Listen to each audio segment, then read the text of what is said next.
Sosok seorang ibu-ibu dengan rambut panjang dan muka yang gelap. Ruang dunia. Assalamualaikum warahmatullahi wabarakatuh. Kembali lagi di Ruang Dunia di Basecamp. Nah, kali ini memang betul di Basecamp ya. Kalau kemarin itu memang kita sedikit ada 2 video itu di Temilahan. Tapi kali ini kami sudah berikan baru. Nah, saatnya kita berbagi cerita kembali. Kita undang lagi. Kita mulai hadirkan narasumber yang seperti biasa lah, pernah berkegiatan di alam ataupun belum pernah berkegiatan di alam. Nah, kali ini kita sama Alpi memang, tapi bukan mau menggali cerita Alpi, tapi ada WA, ada cerita dari kawan-kawan kita. Alpi silahkan jelaskan siapa itu. Nah, jadi dia cerita, cuman dia memang tidak bisa hadir ke sini dan tidak mau hadir ke sini memang ya. Memang Tidak mau hadir ke sini, tapi tidak apa-apa. Teman-teman yang ingin cerita silahkan. Nanti kita akan buka sesi seperti ini. Kawan-kawan kirim, kita membacakan dan kita akan tanggapilah nanti sedikit. Oke, Bi, to the point aja, gak usah berlama-lama. Silakan kita dengarkan cerita yang narasumber melalui kirim WA akan diceritakan. Oke, jadi beliau ini kita namanya tidak boleh disebut dan rencana kita akan mendatangkan beliau, cuman beliau tidak bersedia entah karena trauma dan satu dan lain hal. Dan ini adalah kisah beliau di pendakian Gunung Sumbing. Gunung Sumbing, Jawa Tengah. Oke. Nah, di bagian paling atas beliau memberi judul ini adalah pendakian Gunung Sumbing yang dimimpiin sosok nenek berambut panjang. Saya AIY, inisial beliau, seorang pendaki dari Riau, ingin melakukan pendakian di Gunung Sumbing. Pendakian saya melalui perjalanan mulai dari kos teman yang berada di Jogja. Hari itu saya berangkat sendiri menggunakan kendaraan sepeda motor yang saya pinjam dengan teman saya yang berada di Jogja. Setelah diberi izin, saya langsung melakukan prepare untuk pendakian saya dan dengan hati yang senang bisa mendaki di Pulau Jawa. Oke. Berarti keadaan masih santai, masih aman. Masih aman. Tidak ada yang aneh dan janggal. Dan tak lama kendaraan saya jalan melalui jalan lintas provinsi dengan keadaan cuaca panas, tiba-tiba hujan di suatu daerah yang ada di Jawa Tengah. Dan beberapa jam saya mengendarai, tidak ada hal yang saya pikir dalam pendakian. Singkat waktunya, saya sampai di daerah Wonosobo. Dan saya sudah di basecamp Gunung Sumbing via Garung yang terbilang ramai pendaki. Oke, sampai sini masih aman, belum ada hal-hal yang janggal. Sesampainya di basecamp, saya langsung minta izin istirahat kepada pengelola basecamp via Garung Gunung Sumbing. Namun tiba-tiba cuaca berubah, yang semulanya cerah dan asri tiba-tiba menjadi kabut hitam pekat dan hujan deras di sekitar basecamp. Dari awalnya terang, tiba-tiba mendung mungkin ya gambarnya waktu dia sampai di sana. Dan di situ saya bertemu beberapa kelompok pendaki dan kami pun berkenalan layaknya pendaki pada umumnya.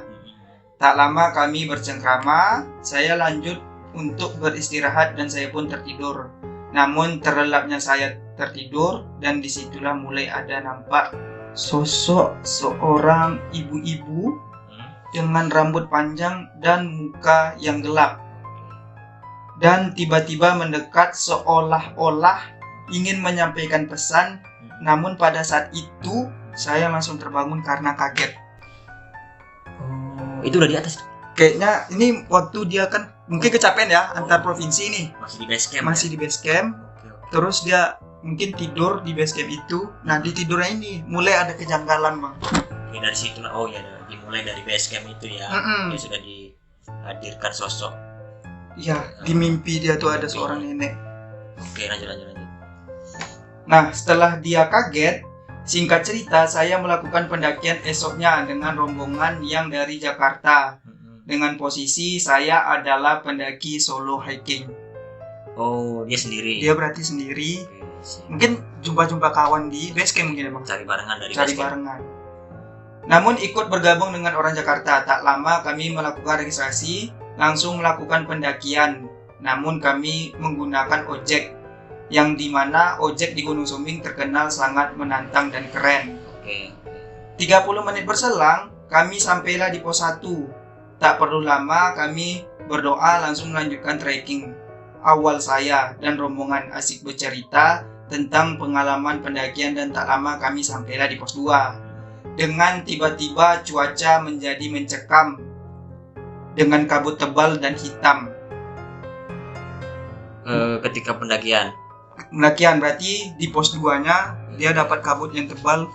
Suasana tiba-tiba mungkin agak-agak merinding gitu ya Bang. Dan kami memutuskan untuk sedikit lama di situ. Setelah cuaca sedikit mendukung, artinya dia menunggu cuaca agak baik, mungkin sulit bernavigasi ya. Oke, mungkin jarak pandang pun Jarak pandang terbatas. terbatas. Setelah cuaca sedikit mendukung kami melakukan pendakian kembali dengan posisi saya paling belakang dan teman dari Jakarta 3 orang di depan. Tak lama selang beberapa jam perjalanan, tiba-tiba di depan saya ada seekor burung yang sangat cantik. Dan di mana saya berpikir itu burung satwa hutan tersebut. Di situ saya belum berpikir yang aneh-aneh. Oke. Namun kabut pun semakin tebal dan dalam hutan. Tiba-tiba burung itu pun menuntun saya untuk berjalan mengikutinya, dan tiba-tiba burung itu berputar ke belakang. Berarti selama pendakian dia jalan, burung itu ngikutin. Dan selang berapa lama burung itu putar balik. Putar balik. Dan tiba-tiba hilang begitu saja. Setelah putar balik berarti burung hilang. Setelah kejadian itu, saya seperti mendengar suara seperti ada yang berjalan di sebelah kanan saya dari semak-semak. Oke. Tapi saya berpikir positif. Namun tiba-tiba kabut seolah membelah menjadi 2 dan seperti membuka gerbang. Dan di situ saya cepat-cepat berjalan dan menghampiri rombongan, dan kami pun terus berjalan hingga kami sampai pos 3. Di atasnya merupakan area camp. Sampai di area camp, kami pun berdiskusi untuk bangun tenda di pos 3 atau di pos 4. Salah satu teman dari Jakarta naik dan melihat kondisi di atas. Tak selang beberapa lama mereka turun dan ternyata pos 4 masih jauh lagi. Dan kami pun bangun tenda di pos 3 agak atas sedikit. Dan setelah semuanya selesai, kami pun melakukan prepare untuk masak dan langsung menikmati sunset yang sangat indah. Tak lama berselang, datang rombongan dari Bali dan mereka pun ikut ngecamp di pos 3. Berarti semua masih lancar. Seperti biasa, pendaki ngobrol, ngolor hidung, kata orang Jawa. Waktu pun menunjukkan pukul 9 malam. Kami langsung tidur, dan keanehan waktu saya istirahat tidur, saya dimimpiin sosok ibu itu lagi. Dari awal tadi di base camp dimimpiin, ternyata dimimpiin lagi. Dimimpiin lagi pas di area camp. Dan kejadiannya sama juga. Kemudian saya memanggil teman saya untuk tidur berdua dalam tenda. Kami pun summit pada pukul 5.30, dan dengan cuaca gerimis dan arah summit saya melihat sekelebat sosok yang sangat ramai dan melihat kami. Itu orang.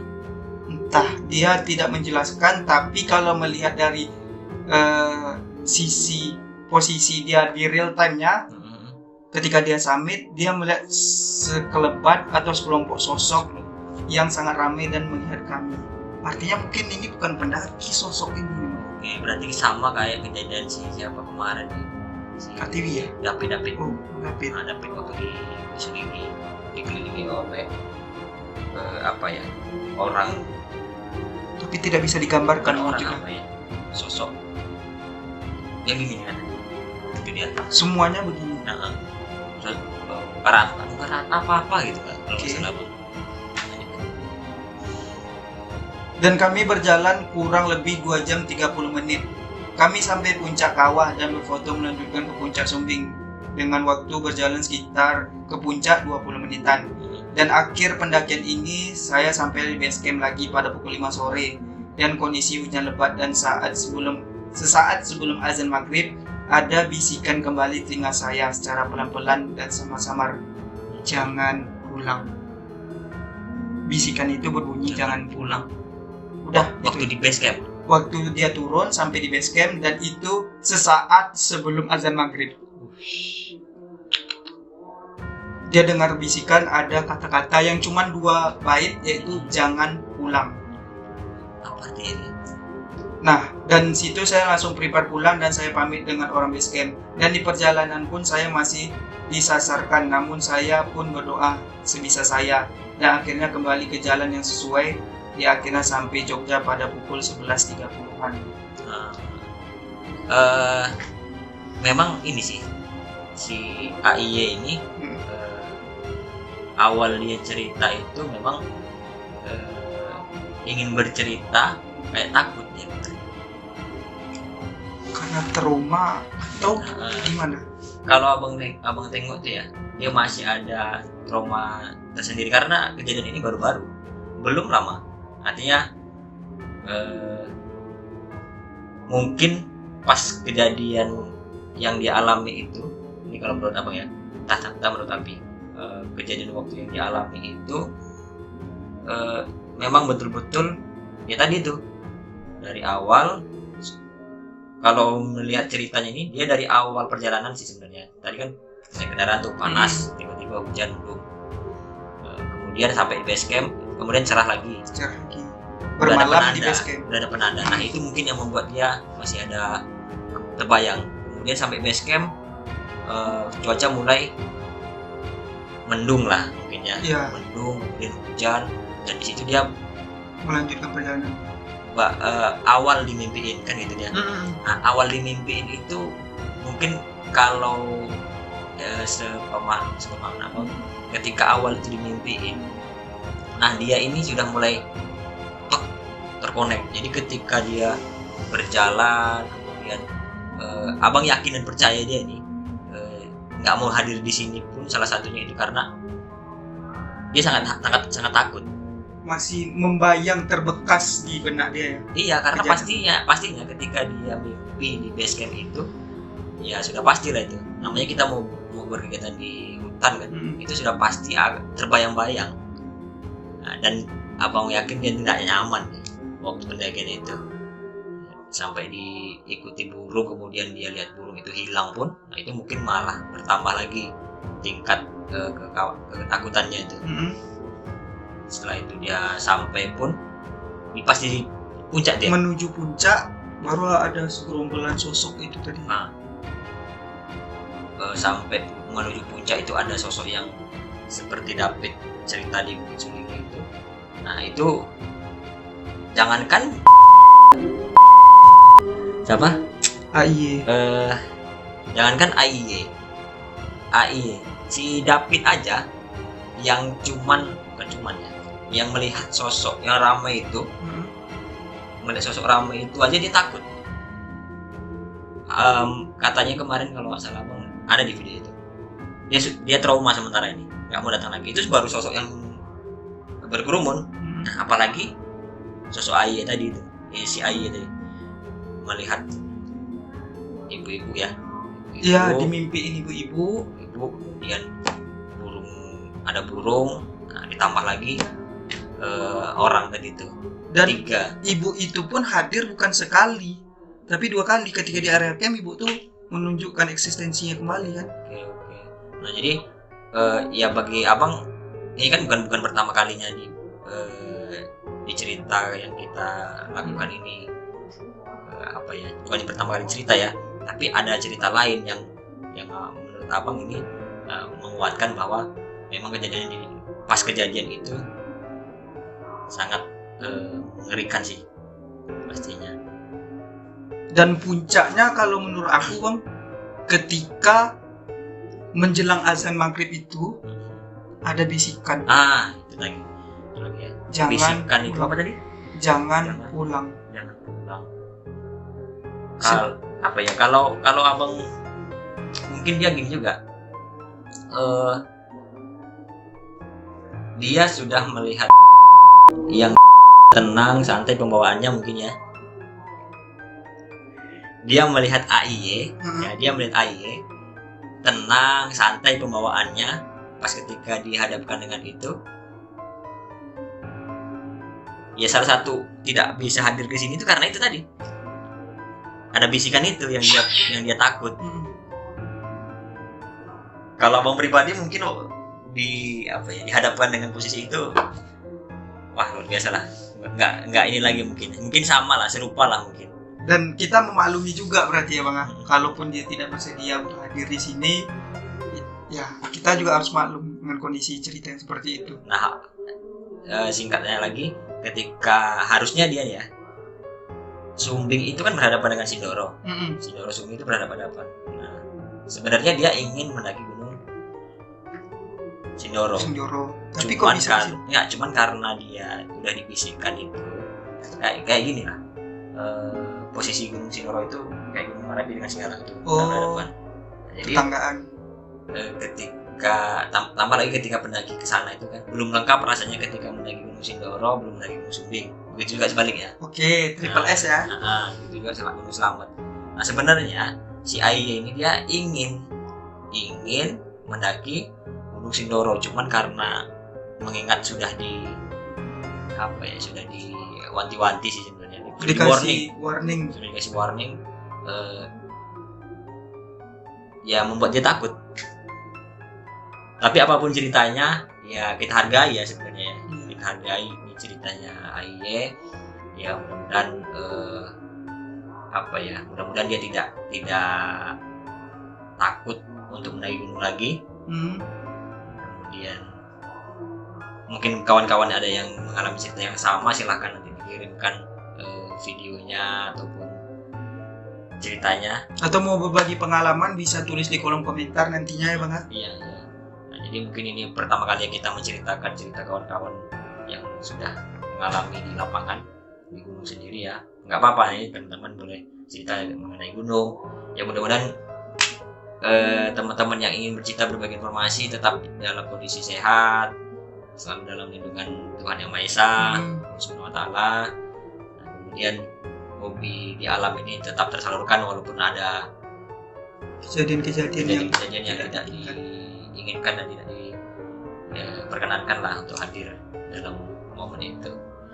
Mungkin itulah dulu Pi, ini cerita orang yang kita bantu untuk berbagi informasinya. Mungkin mudah-mudahan kita akan berbagi lagi. Terima kasih Pi. Sama-sama. Assalamualaikum warahmatullahi wabarakatuh. Ruang Dunia.